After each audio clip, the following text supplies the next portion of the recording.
사랑하는 성도님들, 주님의 사랑 안에 평안하셨는지요? 오늘부터는 이재롱 목사님의 설교 중 6과 영의 말씀을 주제로 함께 은혜를 나누고자 합니다. 성도님들은 6하면 무엇이 생각나십니까? 숫자 6? 아니면 한자 고기 육자가 떠오르시나요? 그럼 0하면 0점 맞은 시험지가 생각나시나요? 이제부터 증거될 6과 영의 말씀은 세상에서 사용하는 단어의 의미가 아닌 하나님께서 말씀하시는 영적인 뜻들을 설명합니다. 우리가 예수 그리스도를 영접하여 구원의 길에 들어섰어도 온전히 하나님의 뜻을 알기 위해 노력해 가야 합니다. 그래서 성경 에베소서 4장 13절엔 우리가 다 하나님의 아들을 믿는 것과 아는 일에 하나가 되어 온전한 사람을 이루어 그리스도의 장성한 분량이 충만한 데까지 이르리니 말씀하시죠. 하나님의 사랑과 주님의 희생으로 구원받은 성도들이 우리의 아버지 되신 하나님에 대해, 우리를 구원하신 주님에 대해 더 깊이 알아가고 자녀된 우리에게 원하시는 뜻이 무엇인지 깨달아 순종해 갈 때 그리스도의 장성한 분량에까지 이르는 올바른 신앙생활이 될 수 있는 것입니다. 예를 들어 사랑하는 자녀를 낳았습니다. 그 아기는 부모의 사랑과 보살핌으로 성장해 갑니다. 그리고 가르침에 따라 엄마 아빠를 부르지요. 그런데 이제 막 엄마를 부르는 아이는 엄마에 대한 어떤 지식도 없습니다. 그저 자신을 보살펴주는 꼭 필요하고 의지할 존재로 느낄 뿐이지요. 그러나 이 아이가 5살이 되고 10살이 되면서는 엄마가 날 낳아주셨고 나를 사랑하시고 키워주시는 분임을 알게 됩니다. 점점 성장하여 학생의 때가 되어가면서는 부모에 대해 더 세세히 알아가지요. 부모님의 고향도 생신도, 아버지는 어떤 일을 하시는지, 성품은 어떠하신지, 무엇을 좋아하고 싫어하시는지 등을 알아 그 마음을 맞출 수 있게 되어갑니다. 더 성장하여 부모의 사랑과 노고를 느끼면서는 중심의 감사와 함께 부모님이 기뻐하시는 것으로 효도하는 자녀가 될 수 있지요. 이렇게 우리의 신앙생활도 아버지 하나님에 대해 알아가며 그 원하시는 뜻대로 살아가야 하는 것입니다. 오늘부터 증거될 6과 영의 말씀이 바로 영이신 하나님에 대해, 또한 하나님께서 우리에게 원하시는 참 자녀가 되기 위해 꼭 알아야 할 진리의 지식들을 배우는 것입니다. 예를 들어 하나님은 영이라 하셨습니다.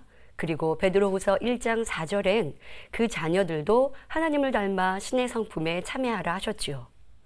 그러면 우리도 영으로 이루어야 하는데 영이 무엇인지 알지 못한다면 어찌 영으로 이룰 수 있겠습니까? 그러하기에 구원받은 하나님의 자녀들은 하나님의 뜻, 영의 지식을 배우고 깨닫기를 사모하여야 하는 것입니다. 우리 성도님들은 이 세상의 어떤 지식보다 영의 지식, 하나님의 뜻 알기를 사모하되 순전하고 신령한 젖을 사모하는 갓난아이와 같은 심령으로 온전히 양식 삼으시기를 주님의 이름으로 부탁드립니다. 본문 말씀은 요한복음 3장 5절에서 6절 말씀입니다. 예수께서 대답하시되 진실로 진실로 내게 이르노니 사람이 물과 성령으로 나지 아니하면 하나님 나라에 들어갈 수 없느니라. 육으로 난 것은 육이요 성령으로 난 것은 영이니. 먼저 본문의 배경을 잠시 살펴보도록 하겠습니다. 본문은 바리새인인 니고데모가 예수님을 찾아와 나눈 대화 장면입니다. 예수님의 권능이 하나님께로서 난 것을 인정하며 고백하는 니고데모에게 요한복음 3장 3절에 예수께서 대답하여 가라사대 진실로 진실로 내게 이르노니 사람이 거듭나지 아니하면, 바로 다시 태어나지 아니하면 하나님 나라를 볼 수 없느니라 하시며 구원의 길을 설명하십니다. 그러나 아직 영의 지식이 없고 영적인 말씀을 깨우치지 못했던 니고데모는 요한복음 3장 4절에 사람이 늙으면 어떻게 날 수 있삼나이까? 두 번째 모태에 들어갔다가 날 수 있삼나이까? 라고 질문하죠. 예수님께서는 영적인 설명을 하시는데 니고데모는 문자적으로 듣고 이해하려 하니 도무지 깨달아지지 않는 것을 볼 수 있습니다. 이와 같이 하나님의 말씀과 그 역사는 사람의 지식으로, 생각으로 이해할 수도 맞다 틀리다 할 수 없는 것입니다. 아직 영의 말씀을 깨닫지 못하는 니고데모에게 예수님께서는 물과 성령으로 새롭게 태어날 때 구원받을 수 있음을 말씀하십니다. 여기서 물이란 요한복음 4장에 예수님께서 우물가에서 만난 사마리아 여인에게 말씀하신 것처럼 영원히 목마르지 않게 하는 영생수, 곧 영적으로 하나님의 말씀을 의미합니다. 물을 마시면 목마르지 않을 뿐만 아니라 몸이 더러워졌을 때 물로 깨끗이 씻어내듯 더러워진 마음을 바로 하나님의 말씀으로 씻어낼 수 있지요. 그러하니 물로 거듭난다 함은 비진리, 죄악으로 더러워진 우리의 마음을 하나님의 말씀을 지켜 행함으로 깨끗하게 새롭게 다시 태어날 수 있음을 의미합니다. 또한 성령으로 거듭난다 하는 뜻은 하나님의 말씀으로 마음을 변화시키는 데 있어서 자신의 노력만으로는 되지 않기에 예수 그리스도를 영접할 때 선물로 주신 성령님의 도우심으로 육에서 영으로, 비진리에서 진리로 거듭날 수 있음을 말씀하시는 것입니다.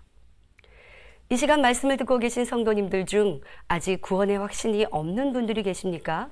그럼 내가 성령을 받았는지 돌아보시기 바랍니다. 성령은 우리가 예수 그리스도를 구세주로 영접할 때 거저 주시는 선물입니다. 사도행전 2장 38절에 베드로가 가로되 너희가 회개하여 각각 예수 그리스도의 이름으로 세례를 받고 죄사함을 얻으라. 그리하면 성령을 선물로 받으리니 하신 것처럼 나는 죄인이었고 나의 죄를 사하시기 위해 예수님께서 십자가에서 보혈의 피를 흘려주심으로 나를 구원해 주셨음을 마음으로 믿고 자신의 죄를 회개할 때 성령을 선물로 주시는 것입니다. 성령을 받았어도 성령의 소욕을 쫓아 진리대로 살지 않고 짐짓 죄악 가운데 살면 데살로니가전서 5장 19절에 성령을 소물치 말며 말씀하신 것처럼 성령이 우리 마음에서 떠나 구원과 상관없게 될 수 있습니다. 예수 그리스도를 영접하여 성령을 받았다면 하나님 말씀을 묵상하며 성령의 능력을 힘입어 진리대로 순종하며 살아갈 때 물과 성령으로 거듭난 구원받은 하나님의 자녀가 되는 것입니다.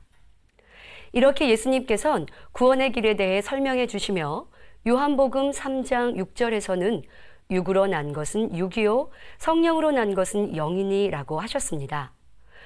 그렇다면 여기서 육과 영은 무엇을 의미하며 이 육과 영은 우리의 구원과 어떤 관계가 있을까요?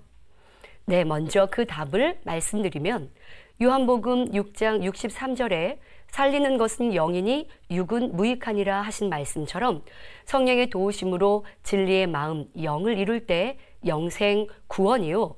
육은 우리가 필히 버려야 하는 영과 반대되는 것이죠. 자, 이제 본격적으로 육과 영에 대해 살펴볼 텐데요. 영에 대해 알아보기에 앞서 먼저 육에 대해 살펴보겠습니다.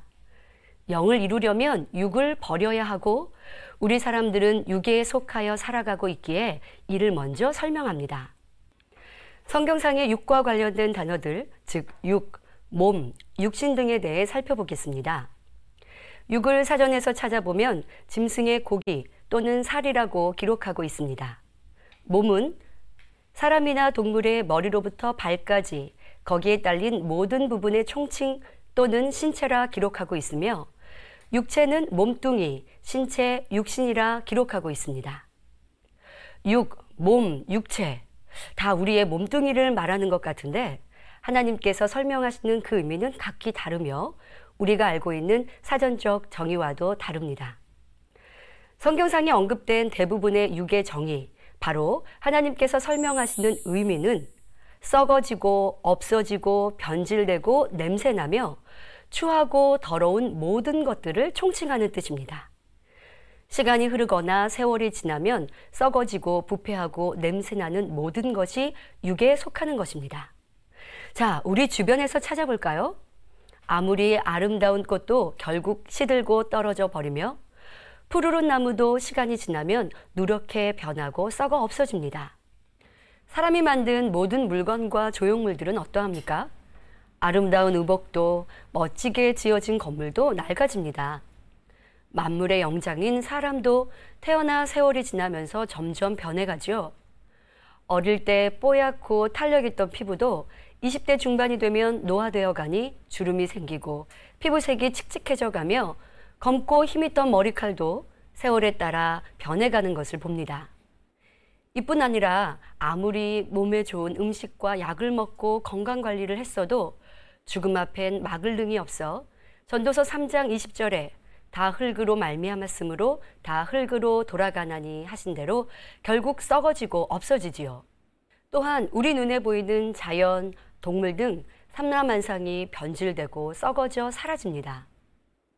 혹시 이렇게 변하는 것이 자연의 이치인데 이것이 변질되고 없어지는 무익한 유기라 설명하십니까? 라고 생각하시는 분이 계십니까? 자, 그럼 변질되는 것과 반대인 변하지 않는 영원한 영을 통해 변질되는 유기라는 것이 왜 무익한 것이라 하는지 느껴보시기 바랍니다. 썩어지지 않고 변질되지 않는 영의 결정체라 할 수 있는 영의 공간인 천국을 생각해 보십시오. 천국에 가면 변하거나 없어지거나 사라지는 것이 없으니 사람도 노화되지 않고 죽지 않고 영원히 삽니다. 식물도 시들어 없어지지 않고 항상 푸르르며 그 아름다움을 나타내지요. 이 땅에서는 애완동물을 사랑스럽게 키우다가도 수명이 다하면 죽어 사라지는데 천국에선 죽는 것이 없으니 얼마나 좋습니까? 또한 사랑하는 사람의 죽음을 볼 필요도 없고 자신이 늙어가는 모습을 보며 안타까워할 필요도 없는 영원한 공간. 이것이 바로 천국이요 영의 속성입니다. 그러나 육의 공간인 이 세상은 아무리 아름다웠어도 잠깐이요. 아무리 명예 권세가 있어 인정받고 존경받는 사람이었어도 그 명예 권세가 사라지면 꿈과 같았던 시간이니 이 세상의 모든 것들이 변질되고 사라지는 무익한 육이라 하는 것입니다.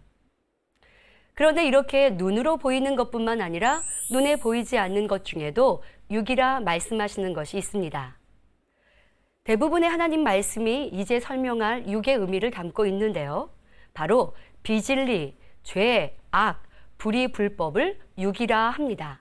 즉 미움, 다툼, 시기, 질투, 간음 등 악에 속한 모든 것들이 다 육에 속합니다.